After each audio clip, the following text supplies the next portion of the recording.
Last summer, Mrs. Thatcher launched the Battersea, a project to transform the power station into a palace of entertainment for London. This week, a new campaign has been launched to save Battersea, now facing the winter gutted and open to the elements. Has the Battersea dream been shattered?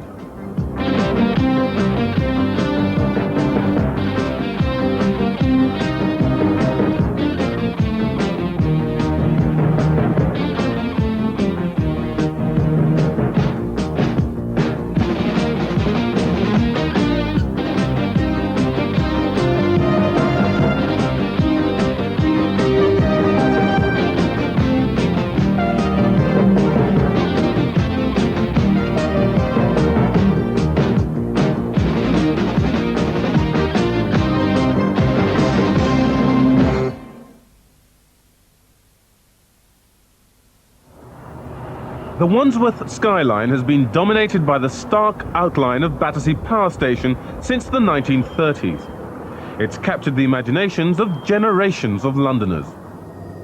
It was once a temple of power.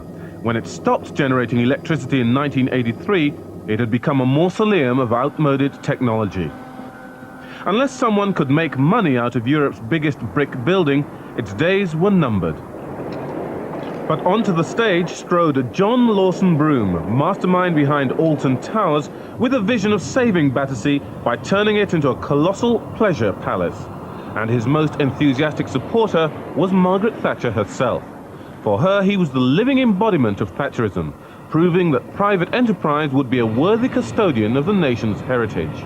I am very, very happy to be associated with this. Because when we had got all the financial things right, when we had got all of the general laws right, the trade union reform and so on,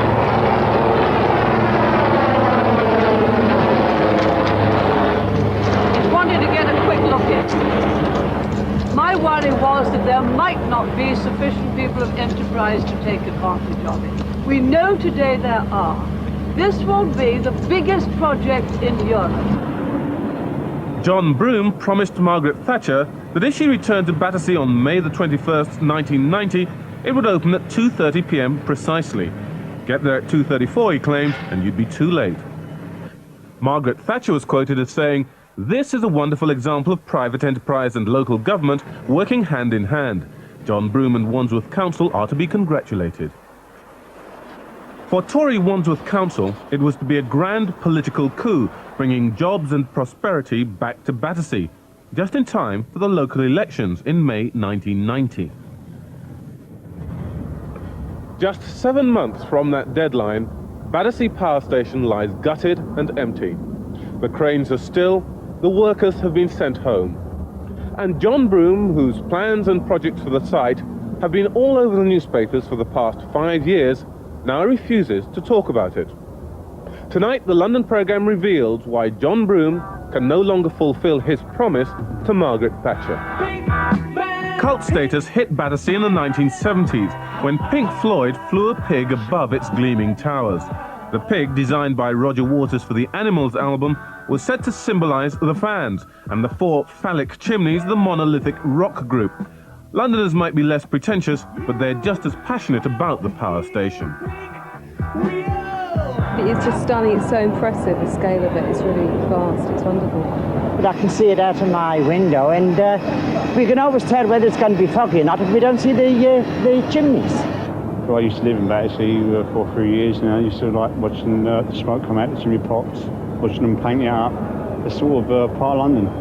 It's a part of Battersea, isn't it? It's Battersea heritage. So therefore it should stay as it is. And for those who worked there, Battersea is still as big a part of their lives as ever.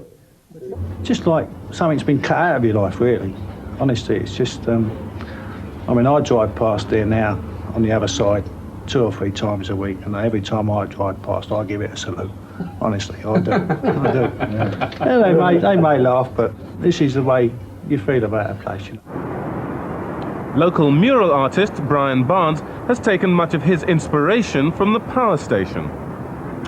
I suppose Battersea is famous for 2 things. One is the Dogs Home, Battersea Dogs Home, and the other is the power station. And I think the power station is a much better image. It's It's got a really interesting history about it. I've lived with it for 25 years as an image on my horizon, and I really like the building. I nearly said I love it. I suppose I do love it in a way. The prospect of demolition first raised its head 10 years ago when the CEGB announced Battersea was to close. Public outcry forced Michael Heseltine, then Minister for the Environment, to list the building. But this was just the beginning of Battersea's problems. Listing a building is a recognition of its architectural and historical importance. And, of course, it means that every step should be taken to preserve it, though it doesn't mean that a building will be preserved. In this country, listing does not bring with it automatic financial support, as it does in some countries. And clearly you therefore have to find a viable economic use for a building. Michael Heseltine had prevented its immediate destruction. But it was the Electricity Board, owners of the site, who would have to find the estimated £20 million it would cost to preserve it. For them, listing was a disaster. It turned Battersea from a potential gold mine into a millstone round their necks.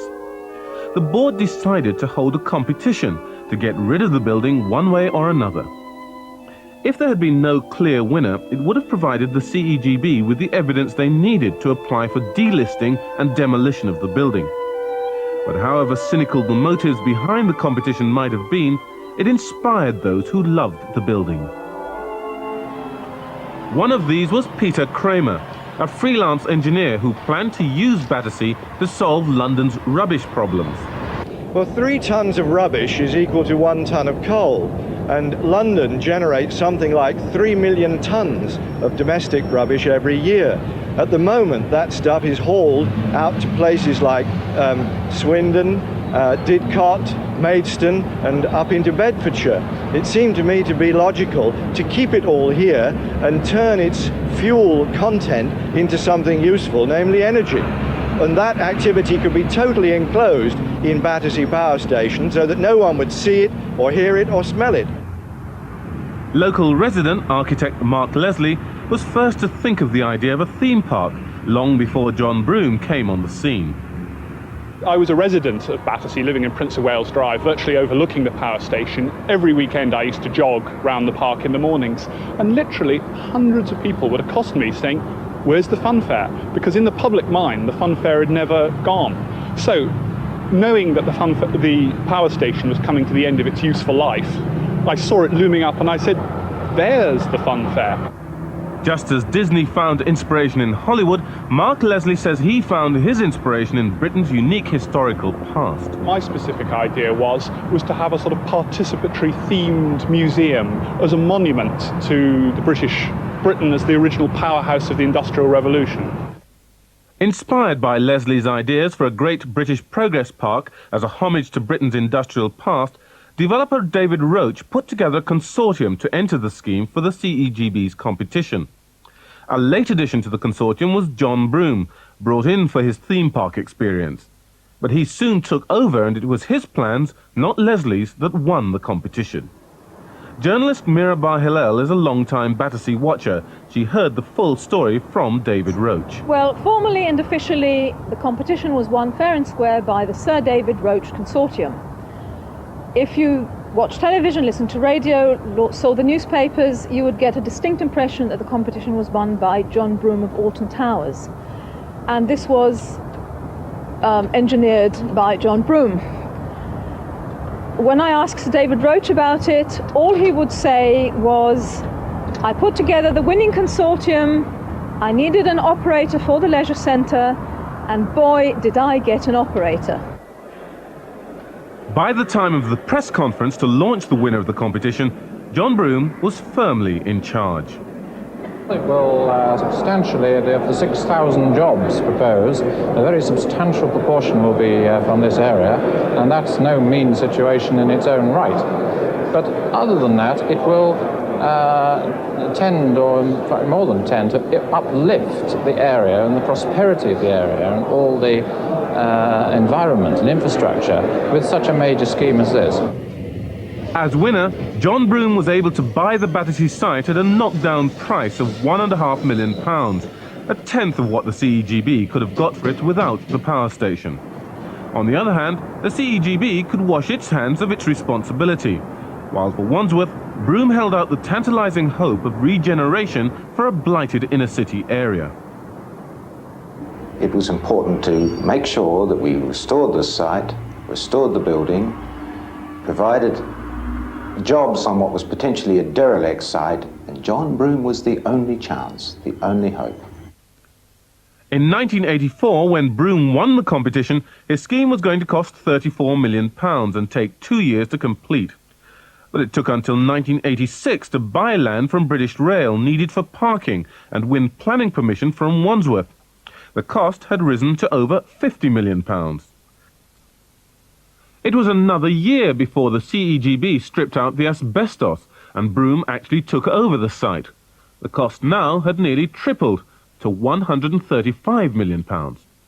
But it wasn't until December 1987 that financing was secured, allowing work to begin. And by February 1988, the cost had hit £170 million and was still rising. But despite the obvious problems, Broome's credibility went from strength to strength. What sort of training are you doing? I can't say that because I go away again. Visits by the royal family to Alton Towers put the country's seal of approval on his endeavours. In the mid-1980s, the leisure business was one of Britain's growth industries. John Broome's Alton Towers was one of its most spectacular successes. Broome, the golden boy, pulled off the PR coup of getting Margaret Thatcher to give her seal of approval to the Battersea. She was just the icing on the cake for one of the most spectacular PR launches the capital has seen. The Alton Group presents The Battersea. John Broome, CBE, says, "It fills me with pride to know I'm taking on something so wonderful, so colossal, so unique." The Battersea will be a palace of entertainment with 7 floors of enjoyment on a 31-acre riverside site. This colossal pleasure palace is expected to be the jewel in London's pleasure industry crown. The Battersea will be themed on the 5 continents of the world. Visitors will have the choice of over 200 rides, shows and exhibitions, a massive ice rink, as well as restaurants, shops and conference facilities. The Battersea will have its own front door at Victoria Station at the hub of the public transport system. Platform 1 will be refurbished to provide the gateway for the new development. Glass curtain walls will reveal the interior of the station so that entry and exit of the bullet trains will be seen by as many people as possible. All the carriages will be darkened, with the windows blacked out to create the sensation of travelling at over 150 miles per hour. Broome had a team of up to 40 designers working full-time on the project. By January this year, they had a scale model of one of the main attractions, the Talking Tree. This was only 2 months before work stopped, but John Broome was still exuding confidence. We have a laid-back, mature, effective management here that hits it right first time, strikes the button, makes no major mistakes, and gets on with the job. So instead of having all these enormous stop-go situations, we're going to do this, we're going to do that, we're quietly getting on with the job and building here the biggest and the greatest entertainment complex that's being built at the present time in the world. When work stopped on March the 16th, John Broome said there was to be a short pause for refinancing the second stage of the project. In other words, he'd run out of money. But Broome had reported confidently to Wandsworth that he'd secured £170 million worth of finance through the Security Pacific Bank and Brokers Hall Gazette. So why wasn't this enough? This is Companies House, which holds financial information on all UK firms. We've come here to look through the accounts of Alton and Battersea to try to find out what they will tell us about the financing of the Battersea project. And here we are, Alton and Battersea. The information in these envelopes should provide at least part of the explanation as to why work on the Battersea stopped in March and when it's likely to start again. International accounting expert Dr. Peter Walton explained to us why the project was in difficulties. Here is what is presumably a long-term development, which is going to run for several years, spending money before any money comes in through the turnstiles, as it were, that It's a project, therefore, that will require finance for a number of years. And if we look at the accounts, we can see that the finance that's available has only been granted for a short term. It's been granted for less than a year. Not only that, but in the financial year ending November 1988, Broome had access to just under £35 million, not nearly enough to complete the Battersea project. Furthermore, his auditors qualified the accounts, with serious implications for the whole of the Alton Group. It's relatively unusual for a company to have a qualification on the audit report. Most companies would try and avoid that. In this case, it means that the auditors have doubt whether the company is going to stay in business or whether it's going to go out of business. Alton Towers has given guarantees for the financing in Battersea. The consequence of that is that if the banks withdrew finance from Battersea, they could very well turn around to Alton Towers, and Alton Towers would then be at risk. Victoria, could you tell me... So how is it that Broome, the star entrepreneur, has got himself into such deep water? We talked to London's biggest property consultants, Savills of Piccadilly. Leisure in general is an untried and untested market, and therefore there are not the investors available, which there are in the more accepted forms of property development, such as office or industrial or retail. I think one of the problems with a leisure development is that there can't be a phasing of it. It's an all-or-nothing development. Large sites are very often phased by developers to release income and capital to fund the future phases. In May this year, Broome announced new funding and a partnership with major international property dealer Paul Bloomfield. It looked like a significant change of direction for the Battersea project.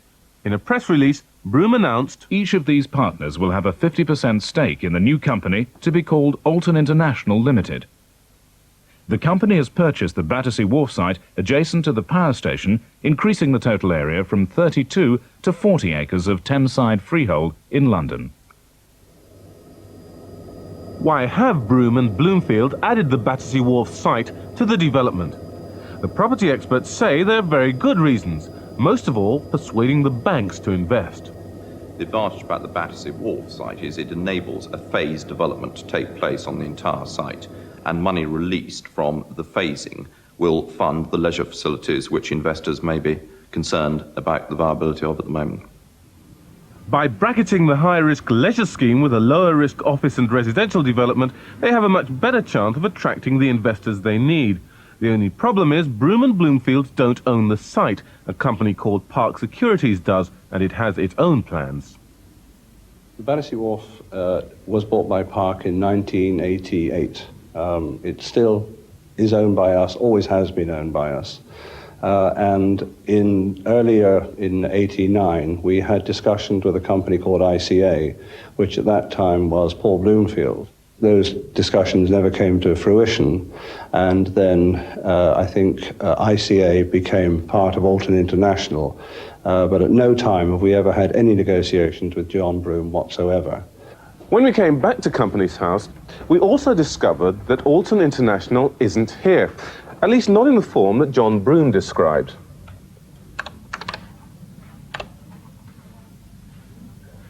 The Alton International listed here is actually based in Alton, in Hampshire. We followed the trail down to Alton. Alton International vans are a familiar sight down here, and we soon tracked down Mr. McGinty, chairman and managing director. Well, I started with Alton Transport, and we had that doing household removals, and we've been successful with that. And then I wanted to get away from the transport in the yellow pages. You know, people were thinking, oh, it's transport, so they weren't ringing us. So I then decided to go Alton International, because by that time we were running to Germany, France, Spain, well, not Spain, but France and Italy, and Ireland, and it was international, and it was something I wanted to do. Mr. McGinty was very surprised to find someone else using his company name. My accountant, Julian Shepherd from Winchester, telephoned me to say that a French company involved in the amusement business had offered to buy shares in Alton International Limited, and asked me what the hell I was doing, as he didn't know anything about it. Quite frankly, I didn't know anything about it either. The name Alton International has now quietly been dropped. Since the announcement of their joint venture in May, there seems to have been some disagreement between Broome and Bloomfield about their plans. On September the 10th, 1989, the Sunday Times said, Paul Bloomfield, the millionaire property trader, is poised to unveil plans for a huge £750 million office and leisure development. But the redevelopment proposal spells an end to plans that the former Battersea Power Station would be turned into a £280 million theme park, as originally envisaged by John Broome. But John Broome hit back the next day with a press release which stated, The Battersea scheme will remain dominated by the leisure park concept, much of which will be inside the power station, as has always been the case. A few hours later, the same press release was reissued. This time it was signed by Bloomfield as well as Broome. So here we are. But the very next day, Wandsworth councillors found themselves scrutinising a new planning application and wondering where the Battersea theme park had gone. And I looked at it, and frankly, it was the kind of planning application which we would have rejected if someone was applying for a back extension with.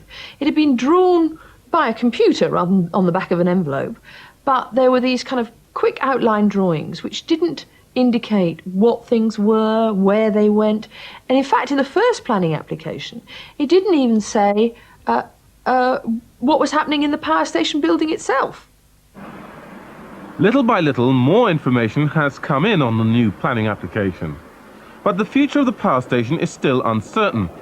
And John Broome, the man who could explain what's happening, has refused to answer our letters, take our telephone calls, or make any comment whatsoever on his plans for the future of London's most distinctive listed building. We may not have been able to see Mr. Broome, but what we can say is that if his last planning application is anything to go by, it may well take him at least 2 years to get another acceptable planning permission through. There are rumours that he's arranged a new funding package for the project, but of course we've heard those rumours many times before. In the meantime, the real casualty is Battersea Power Station itself.